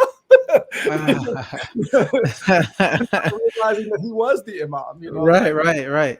A lot of the most, like knowledgeable people are people who carry their knowledge so lightly, and don't put on any airs, don't act, kind of in a presumptuous, fashion. And that's also one of the kind of beautiful lessons that I learned, about the Quran in West Africa. It's when I was in Morocco, this reminds me, it was so many hufaz that you could, like, I left the school and I'm going to the marketplace, and in order to fill my time, I was just kind of doing what this, some of the students would do, right? And so we would kind of review the portion that we were reciting that day, right, or something. So I'm reciting and I come back, I forget, like, in the ayah, and I catch a random guy on a motorbike going into, I think it might have been a masjid, right? And he's got the Moroccan get up with the hood, and and I never met him a day in my life. And I'm just like, man, I can't remember this ayah. So I just go up to him and I just take a stab at it. Say, Salam alaikum. He's like, salam. I didn't even like start a conversation. I just said the ayah that I was stuck on. And he finished it for you. He finished it. I was like, وَقَالُوا كُونُوا هُودًا وَنَصَارَىٰ تَهْتَدُوا. And I paused, and he said, قُلْ بَلْ مِلَّةِ إِبْرَاهِيمَ حَنِيفًا. I was like, thank you. All right. You want to go even further. This is actually one of those details that was in the dissertation that didn't come out in the Walking Quran. Is one of the things that they used to do. I don't think that this is still done, but it used to be done into the middle of the 20th century in Senegal. So it's what they call wan, which is the Wolof word for like counting something. Okay, it's one of the Wolof words for counting something. Lim is another one, and there's a few others. But they would have contests, okay? Because the way that it worked is that if you gave any 3-letter combination, these scholars could tell you how many times it appeared in the Quran and in which ayahs.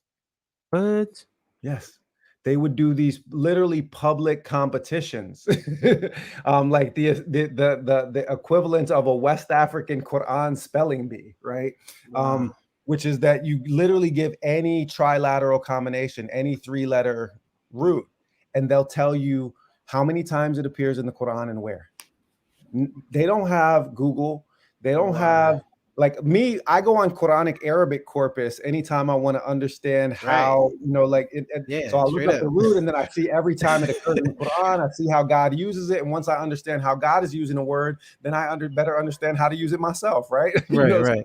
So, and I better understand the context. No, these are people, as one of my colleagues, anthropology professor back in Michigan, Andrew Shryack said, he said they can Google their own brains.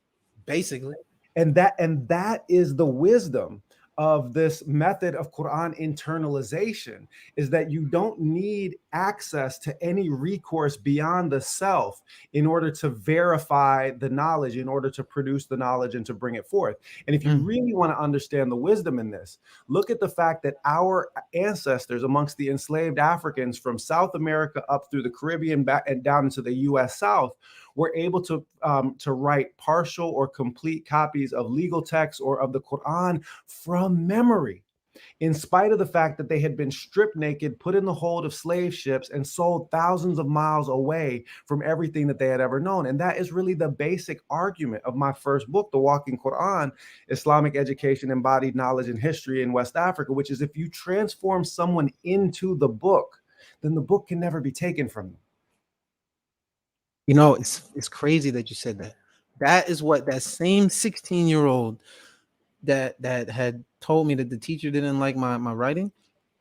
He also randomly said to me one day, like he started some conversation and but he said, you know, they will never be able to take the Quran from us, because we have, you know, we preserve it in our hearts. It's written on your heart. It's they say he would never. He was 16 years old. He was 16, and you know.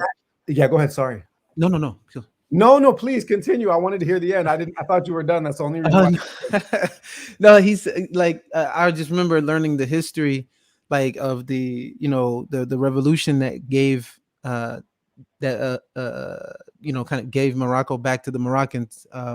They talk about how the Moroccans gathered like in the desert, and all they had was Qurans, and they held up their Qurans, and it was like a situation where it was so many of them that in order to stop them, the French would have just had to massacre all of them like on the spot. And so it was just like a show of force by the people from like a grassroots level, to where like they basically just couldn't do anything. And that was kind of like the beginning of the end of the French occupation. But then you also had the people look at, you know, the whole history of beating the kids, right?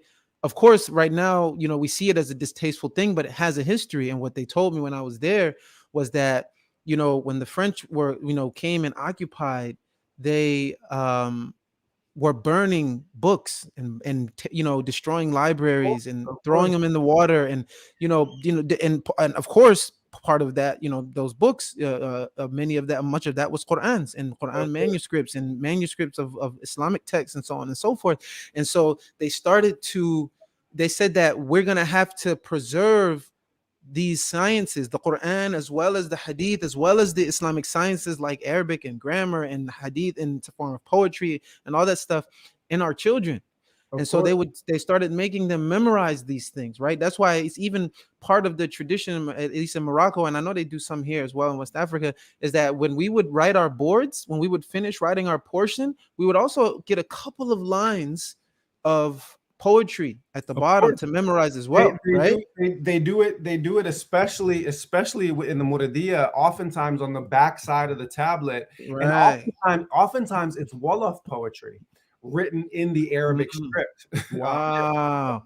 Yeah. And so what they were saying was that, you know, if the kids were acting up, they would beat them, because they said, this is not a game. These people are trying to destroy our deen. You can't be playing no games when it comes to you. Like, you have to memorize this. You don't understand. You have to memorize this. And so they would like whoop them and say like stop playing, like, and it was just like, and so then it became a thing where, you teach how your teacher taught type of thing, Sure. and so it got passed down to Yeah, where it was just, that is definitely definitely the case. It does go back further than that. I will say this. okay. That one, and I talk about this in the first chapter of the Walking Quran, because the it's also something that's talked about in Senegal, like the association between corporal punishment, especially for boys. When learning the Quran.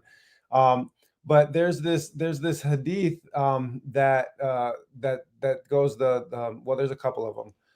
Can you So tell us very quickly where your book can be found? Is it on Amazon? it is, but if you don't want Jeff Bezos to get a cut, you can order it directly from University of North Carolina Press. Also, I mean, I don't make, it's an academic book, so I don't get much from it from a financial standpoint. But we want the knowledge to circulate, and we also don't need Jeff Bezos getting any richer. So you can use University of North Carolina Press website if you prefer not to use Amazon. But the piece that I was just going to mention about this. One is that there's these hadith that go back that say, and that scholars, oftentimes have difficulty, sort of explaining and understanding. They said, if the Quran were on an untanned hide and were thrown into a fire, it would not burn. Okay. Say that one more time. If the Quran were on an untanned hide, an untanned skin, and were Right. thrown into a fire, it would not burn. Mm. The Quran wouldn't be burned if it was written on an untanned hide. So I came across these hadith when I was finishing the revisions to the Walking Quran, and it helped explain something that I had been hearing from Quran school students for years, which was that they said that any part of them struck while learning the Quran would never burn in the hellfire. Mm. Any part of them that was struck when they were learning the Quran, in other words, that any part of you that gets beaten or lashed while you're learning the Right. Quran, it can't burn. And I was Subhanallah. like, where is this coming from? Is this a hadith? Why do so many people say this? I've never seen a reference like that. And then I came across it. If the Quran were on an untanned hide and were thrown into a fire, it would not burn. Some of the medieval exegetes said that the untanned hide is the hide of the children of Adam. If you write the Quran on the flesh, on the skin of the children of Adam, then it is preservation from the fire for them. Subhanallah. In other That's words, if you write it onto the person, right. literally Right. the person, rather than just teaching them the book. And that's the basic argument of the book, is that Western approaches to knowledge are about analytical understanding, using a fictional organ that the Greeks made up called the mind, because the Quran never mentions a mind. The Quran never uses aql in a nominal form. Quran uses aqala in a verbal form, but the thing that does the intellection and the understanding in the Quran is the heart. The mind is an abstraction that emerges from Western categories. So we have these approaches that are all about analytical transmission of knowledge using this brain, which we conflate with the mind, and we create all of these systems of education that correspond to that. Whereas the traditional Islamic approach was literally to use the body to transmit knowledge, to literally drive the Quran onto every last fiber of a human being. And you talk about this as a way of preserving knowledge in the face of the most kind of severe circumstances. Absolutely. But Maybe I'll that just intensified it, huh? it just intensified it, and it gave it a Right. kind of culturally appropriate regional meaning. And the same happened in West Africa under different circumstances a couple centuries before, at the height of the Atlantic slave trade, because you had kings that called themselves Muslims that were trading Muslims in exchange for rum and guns, that were just thug warlords in the employ of European colonizers who just wanted captives that they could send to work and die on plantations. And what galvanized the societal resistance in West Africa, in Senegal first, and then later in northern Nigeria and other places, to this abomination that was the Atlantic slave trade, was specifically the enslavement and abuse of Hafiz al-Quran. Because the idea is if somebody is an integral copy of the book, then abusing and enslaving that person is a desecration of the Quran itself. It's not just a Yeah. violation of Yeah. Islamic law wherein Mm-hmm. it is illegal for Muslims to enslave other Muslims. We already know that. But the law alone is never enough to get people to stand up against the fundamental injustices of their time when the whole world economy is built on it. No, it was the abuse and enslavement of people who embodied the Quran, the way that the Prophet ﷺ was the Quran walking upon the earth, exemplars like your teacher, like imagine somebody like, God forbid, Imam Fode Drame or Sheikh Ahmed Ubamba being enslaved and sold.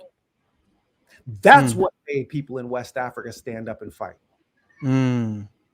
So it galvanized the societal resistance to the evil of the age, to see the abuse and violation of people who were seen as themselves embodying the Quran. So it led to not just resistance against, imperialism, but even resistance to the slave trade before that. Subhanallah. Wow. That's serious. The real talk, man. I mean, like, and the craziest part about it, like when people read chapter 3 of the Walking Quran, they always just come away just astounded, because it's one of the great secrets of modern history is that in the Senegal River Valley in the 1770s, there was an anti-slavery revolution that abolished the institution of slavery in a Muslim society. Before it was abolished anywhere in the West, it was written about by the founders of London Society for the Abolition of the Slave Trade. They said that this African Muslim ruler has done more for the causes of liberty, humanity, justice, and religion than any of the sovereigns of Europe. And the way that Abdul Qadir Khan, who was the scholar that sort of initiated this Emancipation Proclamation in the 1770s, the way that he did it was that he promised liberty to any enslaved person capable of reciting so much as a single ayah of the Quran. For him, it wasn't just an integral copy of the book that should be preserved against the indignities of enslavement. For him, no part of the book should ever be held in bondage. Allah. And who was this again? His name was Abdul Qadir Khan, and he was Khan. the imam in Futa Toro in the Senegal River Valley from 1776 until 1806. And the thing is, his story was widely known at the end of the 18th century. It was talked about and written about in Europe. But because of our discourses on freedom and enlightenment as somehow belonging to the Western tradition, his story just gets made to vanish. Whereas that's one of the principal contributions, I feel like, of my first book, of the Walking Quran, is that it tells the story of that anti-slavery revolution and how it was motivated entirely by Islamic understandings of human liberty and personal liberty. No part of the book should be held in bondage. Abdul Qadir Khan is famous to have said in the oral tradition of the people of Futa Toro, he said that the Muslim that should be protected against the indignities of enslavement is the one that says La ilaha illallah, even if she pronounces it Ra ilaha irrara. Subhanallah. So from his standpoint, he wants to use the prohibition against enslavement of Muslims as a shield for anybody willing to proclaim Muslim identity. Right.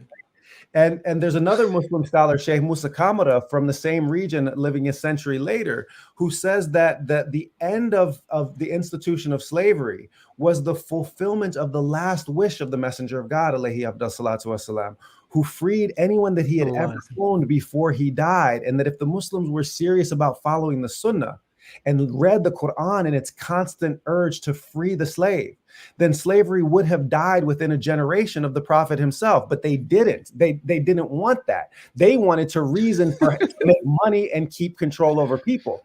And so then Sheikh Musa Kamaran further gives the example of Umar ibn al-Khattab.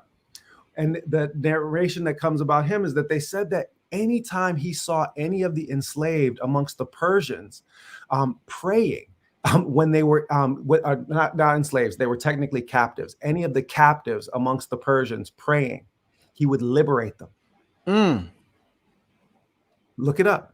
And they said, "O Amir al-Mu'mineen, O commander of the faithful, don't you know that they are just deceiving you so that you'll set them free?" And he said, better to be deceived by one who deceives us in favor of God than to keep in bondage the one who prays to him. Wow. In other words, Omar is reasoning according to what's most beautiful in the sight of God, Yeah. not in the way that says, well, what's going to allow me to keep control over the most people. Right. Right. Which, and let's be blunt about this. That's how much of our scholarly and legal tradition later evolves, because the so-called caliphate is involved in imperialist endeavors, not always just ones. I'm not talking about Right. the caliphs. I'm talking about Yeah, beyond them. Yeah, exactly. They are Absolutely. involved in outright imperialism. And we shouldn't, by the way, just leave it to our Shia brothers and sisters to point out that fact. Like, right. Sunni Muslim scholars have pointed out that fact repeatedly. So we don't Right. have to rubber stamp the perspectives, that were taken, by people when they diminish the fundamental basis of human dignity that is established by the Quran, that is established by the Sunnah of the Messenger of God, alayhi salatu wasalam. So that kind of, to return to where we started, right? I talked about if you could have a conversation between Malcolm and Sheikh Ahmed Ubamba. It turns out it's the same conversation.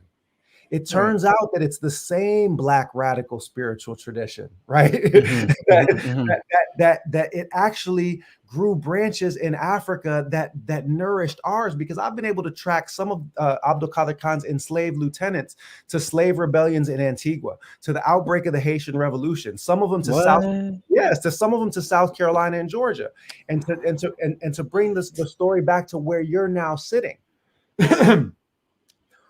One of at the very beginning, sort of right before the full French occupation and ultimate house arrest of Sheikh Ahmed Ubam in the 1890s, one of the traditional Wolof nobility that had been involved, because they were essentially from amongst the slave trading king class, who, by the way, the religious scholars had been in opposition to, for the most part, for a couple of hundred years, right? Kings did not get good press, amongst religious scholars at a time. One of them, was so impressed by Bamba's piety and scholarship and just his hal, that he was willing to put away, his whole life of, kingliness and all that other stuff, and comes to make his bayah, his njabalu, as they call it in Wolof. And the way that the story goes is that he came, and in order to show how serious he was, that he offered Bamba hadiyah, a gift of an enslaved man, to cement his bayah. And do you know what Sheikh Ahmed Bamba said to him? He asked. I can't imagine what he said. He said, Yakomom. He said, you own this man. And he said, yeah. He said, yes, I'm giving him to you. And he said, Sokomome, Yamamom, Dachmagmom, Nyoboko Borom. Which means, if you own him, then you own me, because he and I have the same master. Allah.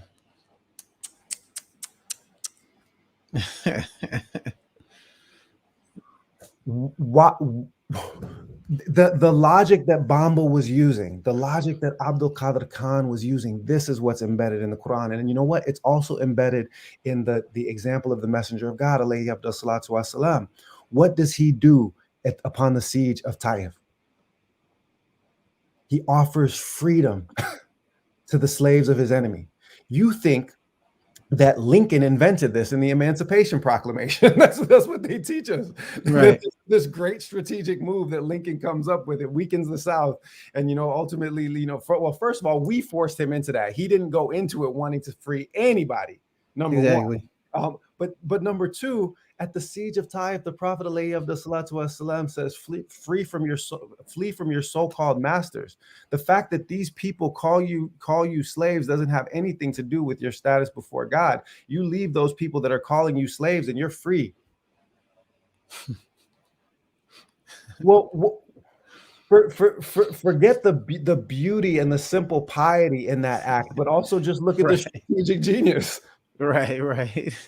Make my ancestors that offer in Mississippi in the 1830s. You know what I'm saying? Like, honestly, And so this is one of the most, you know, profoundly misunderstood elements of the teaching of the Quran, of the Sunnah of Rasulullah Sallallahu Alaihi Wasallam. And by Right. So, exploring the way that this has actually played itself out in African history, we find these stories of these scholars who were revolutionaries in every sense of the word, inwardly and outwardly. right. You know, the last thing I want to say is I really appreciate your work being in academia, very active in academia, because you know, I'm currently doing a master's at the Chicago Theological Seminary with Bayan, right? Wonderful. And I had a class.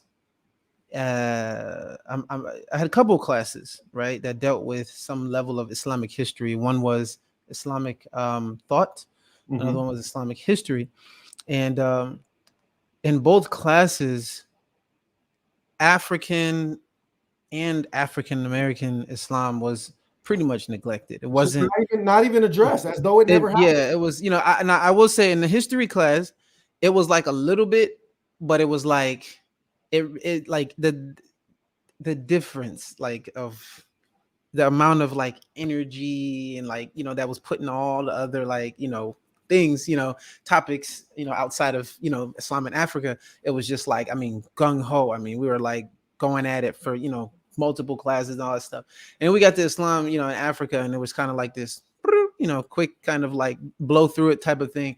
And then Islamic thought, almost non-existent. You know what they did? Mm. I know you're probably really passionate about this. It's probably informs a lot of what you do. But like in my Islamic thought class, man, he did like one class that included like every African American Muslim like movement that existed, and not a single. It was, mind you, it's the history of Islamic thought. African scholars, some of the biggest thinkers Of in the course. history of Islam. Of course. People like, well, like you say, you talk about Ahmed, Sheikh Ahmed Bamba, Sheikh Osman Danfodio, How and about, like how about where you are right now, Sheikh al-Islam Ibrahim Yas? You know, Ibrahim Yas. And it's like not a single one of them was like not even mentioned, Sheikh, right? listen, And Sheikh Ibrahim Yas, let's just be blunt about this, okay? Let's be blunt about this. He is the author of a spiritual movement that brings in probably 50 million adepts over the course of his lifetime, before he passes in 1975, his branch of the Tijaniya. He ends up being a founding member of the most important pan-Islamic organizations, Organization of African Unity. He's an advisor to Kwame Nkrumah, all of these other African, you know, intellectuals, scholars, political leaders, Arab scholars, political leaders. One of history's most accomplished, you know, scholars. Initiates the largest Sufi movement in 20th century history.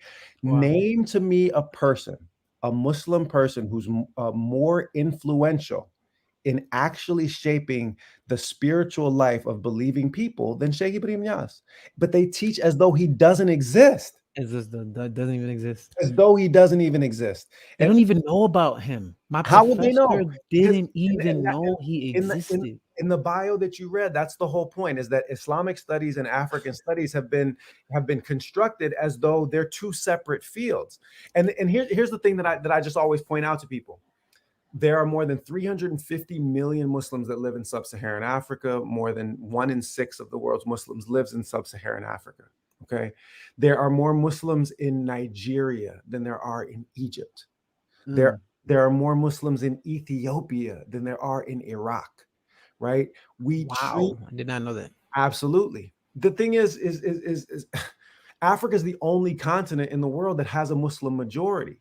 And and it's not just Mm, about now, but look at the longevity. Islam gets established in what's now Ethiopia, literally before Islamic time begins, before the hijra from Mecca to Medina. There are 2 hijras to Ethiopia. And Islam is never absent from Ethiopia once it first arrives there in 615 and 616 CE. So the point is that this is willed ignorance. It is not ignorance. right. You Yeah. have to be making a concerted effort to make people that are so central to the story of Islam disappear and vanish from it. Yeah, yeah. Yeah, I mean, nah, it was. I've, I'm eye to eye with you with this one. I've witnessed it firsthand, so it's just, and me and a handful of students, we decided to do our final papers in the Islamic thought class, history of Islamic thought, on African scholars. I did mine on Sheikh Usman Danfodio. Inshallah. I think somebody did Sheikh Nana Asma'u. Yep. Somebody did Ahmed Ubamba, and I think somebody covered Sheikh Ibrahim Nias. And so Good. I did a whole paper. I did it on Sheikh Usman Danfodio all the way up until present day with Sheikh Muhammad Sharif over Yeah. in Mali. And Yep. so I even covered a little bit of his life and his journey and him reconnecting, Yep. going back and getting all the ijazas Yep. and creating the American sort of Jama'ah, Institute for Sankore Islamic. Institute, Yeah, all that. absolutely. Well, so I'm glad you mentioned all of those people, because the second book, and I mentioned it also, the co-published one with my former PhD students Zachary Wright and Amir Syed, both Oh yeah, PhDs. my Hajj buddy. Yeah, exactly. And love him to death. He's like a brother to me. So that the book that we published together, Jihad of the Pen, contains select translations from Sheikh Uthman Danfodio, then Elhaj Martal, who's also often overlooked. He's the most influential 19th century West African Muslim scholar by a wide margin, I must say. So first Uthman Danfodio, then Elhaj Martal, then Sheikh Ahmed Ubamba, then Sheikh Ibrahim Nias. So we have three pieces of writing from each of them in different genres that are translated. Sheikh Muhammad Sharif and I wrote the introduction to Uthman Danfodio's section together. Zachary Wright wrote the introduction to the book. I wrote the conclusion, and people can get the Walking Quran. It's the work that I'm most known for. But if you ask me the thing that I've written that I'm happiest with, it's the conclusion to Jihad of the Pen, because the conclusion to Jihad of the Pen is called The Prophet, the Quran, and Islamic Ethics, and it's about the relationship between the sciences of akhlaq and the sciences of haqa'iq, about the relationship between ethics and spiritual realities in the African Islamic understanding. So that one. Okay. Alhamdulillah. Yeah. So definitely hit up They the could have used that in your Islamic thought book.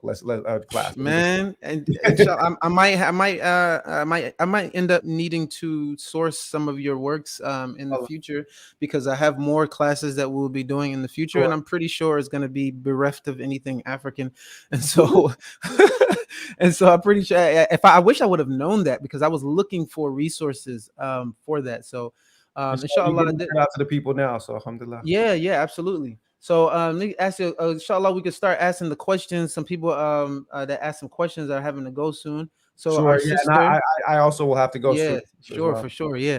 So sister Zaima Habib, she said, how long have you been married, and how did you meet your wife, and is she African? I didn't know there'd be quizzes on my marital status, but the wife who bore me children in Senegal was not African. Currently my ex-wife, and she's African American. Beautiful woman, wonderful, author. Had to go our separate ways after a certain amount of time, but I'm the biggest fan of her novel, Fire and Clay, and extraordinary human being. Oh, about the jinn Exactly. relationship thing. Okay. Between Cool. exactly. Mashallah. And so she also wants to know, what do you refer to yourself as, i.e., Black, African American, Bilalian, etc.? That's a great question. I feel like the thing that comes to mind to answer are a couple of different, song lyrics. The first is from X Clan, and black is a color, while blackness a state or a mind state. But how many of you fake? So for me, I think of myself as black, because black is a political orientation, as well as a kind of phenotypical descriptor. When with the great South African resistance figure Steve Biko, who was murdered in police custody in the apartheid state of South Africa, they said that they said that he fell out of a chair, but he must have fell out of that chair 17 times because he had 17 blunt force traumas to the back of his skull. May God accept all of the people slain in the name of white supremacy as martyrs. Because they were sacrifices to the devil. May they be accepted as martyrs. But what's the way Steve Biko defined black is that for him, Indians, South Asians, who people of colored background who are not necessarily of African origin, he said all of those people are black if they stand in resistance to the system of white supremacy. So while I'm obviously descendant of the enslaved here, I think of myself as black ethnically, but also as black, politically.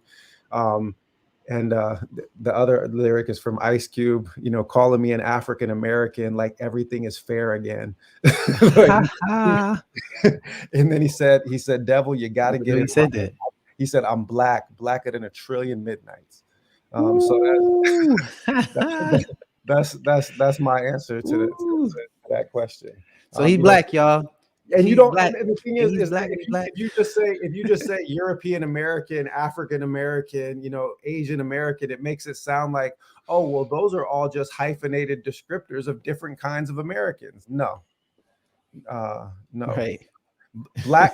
Blackness is one of history's greatest miracles, because never in human history had enslaved people from all over a single continent speaking hundreds of different languages forged a single common identity out of the racial slur that was used to demean them. Did it happen amongst the Greeks? Did it happen amongst the Romans? Never in human history. So all of the different kinds of African populations, whether from continental Africa, born in the diaspora, that did the work of building Black culture, I'm going to honor that. I'm not going to turn my back on it. Allahu Akbar. Well, that's great. All right. So the next question is, and it's kind of this is loaded. A couple of these are loaded. One says, "What do you think of Sufism? What do you think about being Arif Billah?" That's kind of loaded. I'll answer the question. What do I think of Sufism? I'll give Sheikh Ahmed Ubamba's answer for that. That it's the science that perfects all the other sciences. That properly speaking, the science of Sufism is the science of ethical cultivation and spiritual realization. That's the nature of that final essay in Jihad of the Pen, is to trace the relationship. And all Sufism really is it's the fulfillment of the third part of the Hadith of Gabriel, where the Prophet ﷺ defines what Islam is, what Iman is, and what Ihsan is. He says it's worshiping God as though you see him, and knowing that if you do not see him, that he sees you. And if you just want to understand the relationship between those things, it is worshiping God as though you see him until you do. SubhanAllah. Until you do. And if you think that the spiritual vision of God is something that's not possible, know that Ahmed ibn Hanbal, saw God in dreams many times. The eyes do not perceive him, but rather he perceives the eyes. So now I'm going into the question about Arif Billah. Arif Billah. Exactly. As Sheikh Ibrahim Yas puts it, he said, the one that sees God knows full well that it is not ocular perception that sees. In other words, it is not the eye that sees. The experience, the visionary experience that the Prophet ﷺ has is described in the Quran. It says that his gaze did not falter, nor did it transgress, and his heart did not lie about what it saw. The thing that sees the divine revelation in the case of prophets, or the divine inspiration in the case of non-prophets, is the heart. Neither my heavens nor my earth contain me, but I'm contained in the heart of my believing servant. Sheikh Ibrahim Yas, in one of the poems that's translated in Jihad of the Pen, translated by my brother and friend Zachary Wright, he said, how can the light, Sheikh Ibrahim said about this experience of marifa, of gnosis, experiential unveiling of the divine. He said, how can the like of me contain the like of him? he said, but it happened in the stillness, the same way that the moon is reflected in the stillness of the pond without leaving its place in the heaven. It's wrong. The Wow. point is that the polishing of the human heart, which is what Sufism is, allows the heart of the human being to be a reflection for divine manifestations. That's what's meant by seeing God. That's what's meant by seeing. SubhanAllah. And And, and I want no, one go ahead. last part, sorry, just let the last part is that the best and simplest formulation of this that I have ever seen came from Tijani scholars, which is the procession goes as follows. Tahalli, tahalli, tajalli. That you remove the blameworthy traits through purification, then you adorn yourself with beautiful traits of character, and then the divine manifestations come. Alhamdulillah. And Alhamdulillah. it was, I know there's one misconception my teacher taught me when it comes to even the title of Sufi. He said that a lot of people don't know that Sufi to Sufism is in reality like muhaddith to hadith, mufassir to tafsir, right? Yep. A Sufi is in fact a scholar of spirituality, right? Or of A knower of it. Yeah. right, a knower of it, and a master of it. And Exactly. this is why so many people in the space of the tasawwuf, they are hesitant to call themselves They don't call Sufis. themselves They don't Sufis. call themselves Sufis, right? And you'll say, like, I know one prominent scholar, I'll leave him unnamed, when asked whether or not he was a Sufi, he said, I wish I was.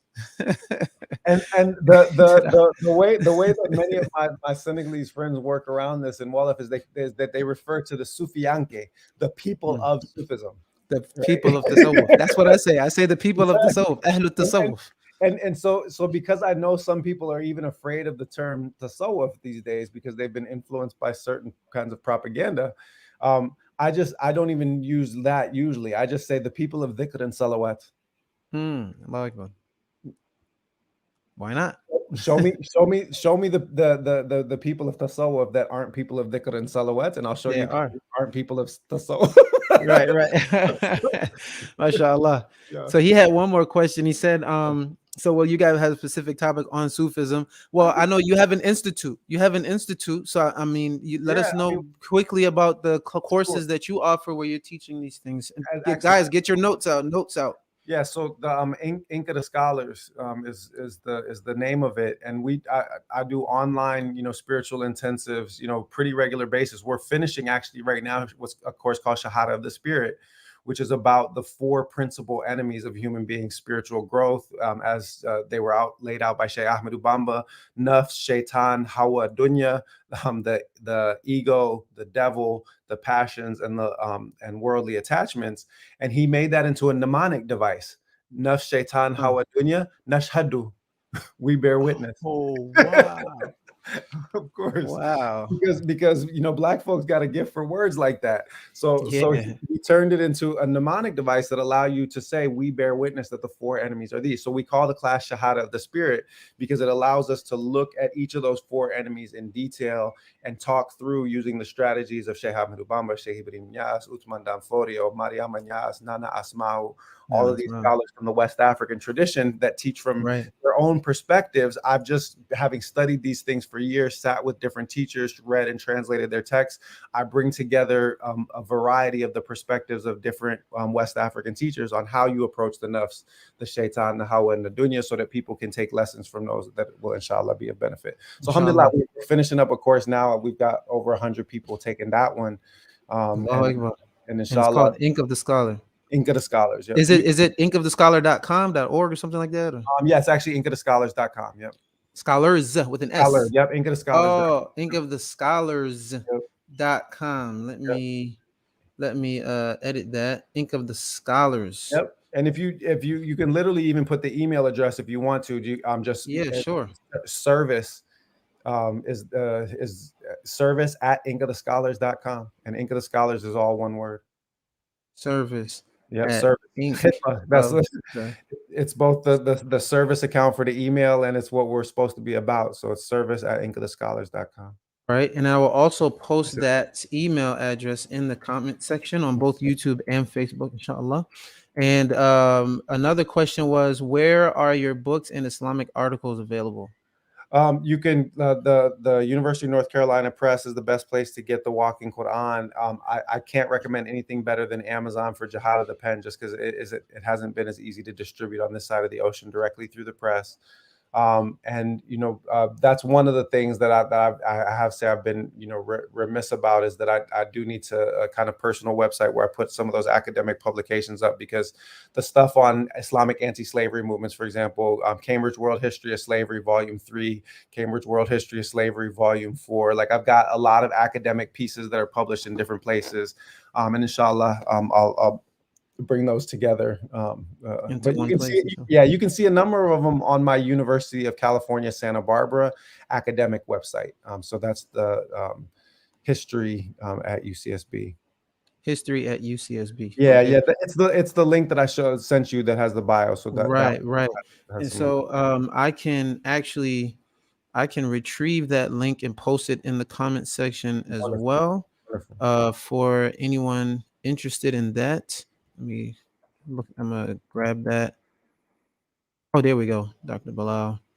All right. In the meantime, we can do the next question, which is, if we don't have access to that teaching methodology that we were talking about, Yep, what yep. would you advise us to do until we meet our teacher? It's a great question from our sister Ogbad. What I would say to that, so what Sheikh Ahmed Ubamba says, he says that if you have not yet found your guide, then my writings will be guide enough for you. Mm, So my recommendation would be to sit with and keep company with the people of dhikr and salawat, those that are most knowledgeable amongst them, until you find the person that is your guide, because somebody can be a real guide and not mm, necessarily be your guide, right? So you got right, right, right. your guide. And in the meantime, you try to access all that's beneficial in the writings of those great scholars of the past and present. So the ones that I always recommend, are of course Sheikh Ibrahim Yas, his grandsons and disciples, Sheikh Tijani, Sheikh Mahi, incredible scholars have left great written works. Imam Fode Drame, obviously, writes in English, which also makes things, very accessible for people.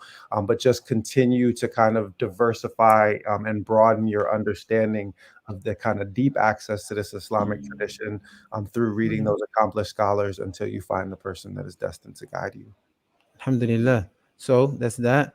So those are all of the questions for now. And so Alhamdulillah. alhamdulillah, I really appreciate you allowing us the honor and the privilege of having you on to teach us and share your Well, journey. if you took the honor and the privilege, then I'll claim the pleasure. So, Okay.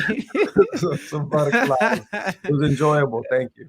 Alhamdulillah. Yeah, so far we're going on 2 hours. You're the longest guest that I've had, and I still feel like I'm not satisfied. Alhamdulillah. Like I'm not fulfilled, but I'm happy. Alhamdulillah. Alhamdulillah Mazid, exactly. But Alhamdulillah, I'll take what I can get, inshallah. I'm not even kidding. Like I'm not done. Like, Inshallah, we can continue another time for sure. inshallah, yeah. I would look So inshallah, the last thing I would like to say is definitely follow Dr. Bilal. He's very active on Instagram at Butch Ware. That's BUTCHWARE. Very active on there. Don't be surprised you go up there and you see him he's bodybuilder too. He's a bodybuilder, he's an MC. I said that the Quran doesn't mention a mind, but here's what the Quran does mention. The Quran mentions our body, it mentions our heart, it mentions our soul, it mentions our So spirit. So if you go to my Instagram, you're going to find things that are for maintenance of the body, things that are for the maintenance of the soul, which is where the poetry, the music, the visual arts come in, things that are for the heart, which is where the knowledge piece and the understanding comes in, and right. that are for the spirit, which is where the dhikr and salawat comes in. The whole Allah thing is designed to keep us in tawaf around an actual whole person. Allahu Akbar. So there you go. So yeah, you will be pleasantly surprised to see some of that stuff. Alhamdulillah. And I'm inspired by you when I see that myself and trying to keep myself on my toes with regards to that, inshallah. So definitely thank you. We're honored. Alhamdulillah. Follow Dr. Bilal on Instagram. Subscribe to our YouTube channel and any social media that you can also find. Do you have any other channels as well? You have YouTube yet? I stick with Instagram. Instagram. Okay, Yeah, so you know, Instagram. All I, right. I figured out one social media. That's as much as you can expect from an old man like me. So inshallah. Alhamdulillah. Okay. So follow him on Instagram. You can also follow us on Instagram at measured tones dot institute on Instagram. This is all of our social media. On Facebook, we're at Measured Tones Institute. In Instagram, we're Measured Tones dot institute, and TikTok, we're Measured Tones Institute. And then we're also on YouTube as well, so you can subscribe to us. Also, we are having, inshallah, a program on the 28th, a free workshop on the linguistics of the Quran that will be led Inshallah. by, alhamdulillah, by Ustad Fahim Qadi, who's a master of the Arabic language, mashallah. He worked on this curriculum that he had called Quranic linguistics for 15 years, and I Wow. promise you, is one of the best that you will find on this side of, in the Western Hemisphere, mashallah. He's an incredible teacher. We're gonna have a little quiz. We're gonna have a $25 Amazon gift card giveaway for the person who can, do who can successfully complete the quiz first, inshallah. And that's gonna be on the 28th, and that follows two. We've done two free Surah Fatiha workshops. One was Flex Your Fatiha, Fix Your Fatiha, and the second one was a word by word, letter by letter breakdown of the tajweed of Surah Fatiha. And now this is 3.0, which is the linguistics, and then we hope to be having a 4.0, which will be the tafsir of Surah Fatiha. And then we'll be doing that, inshallah, for numerous of the oft recited surahs of the Quran, the short Mashallah. surahs, Surah Nas, Falaq, Ikhlas, and so on. We'll be having many more free workshops, and we also have paid workshops. Inshallah, we'll be rolling those out very soon on our website, www.measuretones.com. So if you guys want to hop on there, just stay in tune with our social media so that we can put that out there. And last but not least, we definitely you can go to our website and give a donation if Allah has made you a person either of means, or just have any little bit that you want to contribute to the cause. We give scholarships to our students, and we're very much focused on making knowledge accessible. That's really what we're about. And so we literally look for people who want this knowledge but can't afford it, but they're serious, and we target them, and we try to provide, alhamdulillah. And I'll say this and I'll close. We just had a 2-month long Surah Yasin intensive in which we did the memorization, tafsir, and the tajweed of Surah Yasin.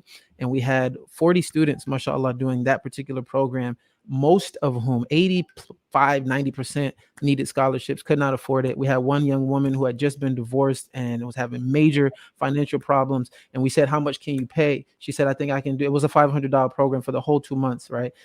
She said, I can do $100. And I was like, okay, what kind of setup do you need? She said, can I pay $25 a month? We said, Bismillah, you know what I'm saying? And that's what she could do. And so actually we ended up just kind of, I was just like, if you need to pay $25 a month, just keep it. Just, may Allah bless you. May Allah bless. And just, and so this is what we're trying to do. We're not trying to get rich off the Quran, but it's not free. These platforms are not free. And so, we want to pay our teachers. Your time has value too, The brother. I time mean, has value, our teachers, and so on and so forth. So Jazakallah khairan. Thank everybody for tuning in. May I Share add this. one before you close, because you Sure. actually just reminded me of it. I had forgotten. So especially since I'm looking at it, says Measure Tones Podcast, All Things Quran. Yeah. Within the next class, we haven't announced it officially yet, but watch my social media for the announcement about the upcoming Inca the Scholars class, because the next class is going to be the Prophet, Quran, and Islamic ethics, the Quran in real time. So what do I mean? I'm a historian who's studied the Islamic intellectual tradition and the time of revelation. So the idea here is that the next course is going to be a 2-month long course that approaches the Quran in chronological order of revelation rather than in the way that it's organized in a mushaf. Hmm. So You're that doing a course on that? yes, so that Oh, and mashallah. that we're gonna call it that's I just gave you the subtitle. The main title is gonna be Revelation and Revolution. Revelation and revolution. Yes, Wow. because when you study the Quran in the order in which it was revealed, um, according to the circumstance of the time, and you actually use a historian's tools to analyze what's taking place at particular moments of revelation, you realize that the text is making a revolutionary intervention in human society. It Mm. is redirecting the course of human history towards justice. So the idea is to literally approach the Quran not in mushaf order, but in chronological order. Chronological order of revelation. Exactly. And to look at the history of the time period of revelation um, at itself as being instructive. That's how What? we learn how to embody the traits of character that the Quran praises. Yeah. So when is that going to We be haven't made released? the official announcement, but we're likely to start it right at the beginning of October. It'll probably run Beginning on of October. So y'all mark your October. calendars. Keep an eye out. So if you want to know about that, you people Just should follow probably follow follow Instagram. Yeah, follow the announcement Instagram. coming within the next 2 or 3 days. Inshallah. Inshallah. Well, you guys got it first. Yes. What? You got it first on Measure Toes podcast, where we discuss all things Quran. Alhamdulillah. Honored. Alhamdulillah. All right. I'll make sure I put that in the clip that I put out, inshallah. Inshallah. So, barakallahu feekum jami'an, and you as well, Ustad. We look forward to having you again in the future. Maybe we can come on and talk about, Sufism in West Africa and Africa in general, or something like that, inshallah. And until next time, assalamu alaikum wa rahmatullahi wa barakatuh.